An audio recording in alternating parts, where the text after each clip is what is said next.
இந்த விஷயம் தெரியுமா? ஒரு தூக்கணாங்குருவி கூட கட்டுறதுக்கு குறைஞ்சது 2,50,000 முறையாவது பூமிக்கும் கூட்டுக்கும் வந்து பறக்குதுன்னு சொன்னா யார் நம்புவீங்க? ஒரு தூக்கணாங்குருவியோட கதை தாங்க இது. எந்த பறவைக்கும் இல்லாத ஒரு தனித்துவம் வந்துட்டு இந்த தூக்கணாங்குருவிக்கு இருக்குங்க. அது என்னடா அப்படியாப்பட்ட தனித்துவம்னு நீங்க கேட்கறது எனக்கு நல்லாவே புரியுது.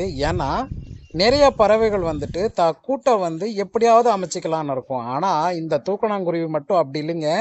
தா கூட வந்து இப்படிதான் இருக்கணும்னு அது முன்கூட்டியே யோசனை பண்ணி, அது வந்து பெண் தூக்கணாங்குருவியோட சேர்ந்து முட்டையிட்டு அடகாக்கிறதுக்காக முடிவு பண்ணி, ஒரு தனி பனைமரத்த தேர்ந்தெடுத்து, அதுக்குள்ள வந்து கூட்ட கட்ட ஆரம்பிக்குங்க. பச்சை புல்லுகள வந்து எடுத்துட்டு வந்து அதுக்கு ஆர்கனைஸா பண்ணி, அந்த கூட்ட வந்து கட்ட ஆரம்பிக்கும்.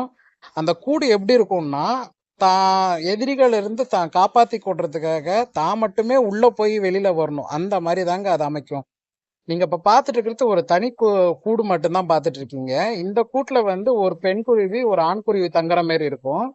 இது எப்படிடா இப்படின்னு நானும் பார்த்து ரொம்ப ஆச்சரியமாயிடுச்சுங்க. நான் கட் பண்ணிட்டு இருக்கிறது வந்து வேஸ்ட் ஆகி கீழே விழுந்த தூக்கணாங்குருவி கூடு தான் இது.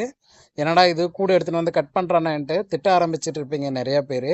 அப்படி இல்ல, தான் முட்டையிட்டு குஞ்சு பொரிச்சு அது வந்து பறந்த பின்னாடி அந்த கூடு வந்து எப்பயாவது ஒரு காலத்துல கீழே விழுங்க.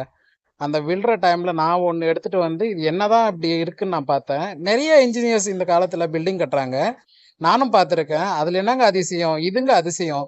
பார்த்தீங்கன்னா, தான் பெண் குருவி எப்படி முட்டையிட்டு அது பாதுகாப்பா இருக்கணும்னு யோசனை பண்ணி, அதுல 2 அறையா வச்சு, அதுக்குள்ள அந்த அறையில வந்து பார்த்தீங்கன்னா, மழை பெஞ்சாலும் உள்ள போகாத அளவுக்கு அது வந்து பின்னிருக்குங்க. 2,50,000 முறை வந்து அது பறந்து, அது கூட்ட கட்டி, அதுக்கப்புறமா அதுல முட்டையிட்டு, குஞ்சு பொரிச்சு இந்த வீடியோ பிடிச்சிருந்தா லைக் பண்ணுங்க, ஷேர் பண்ணுங்க.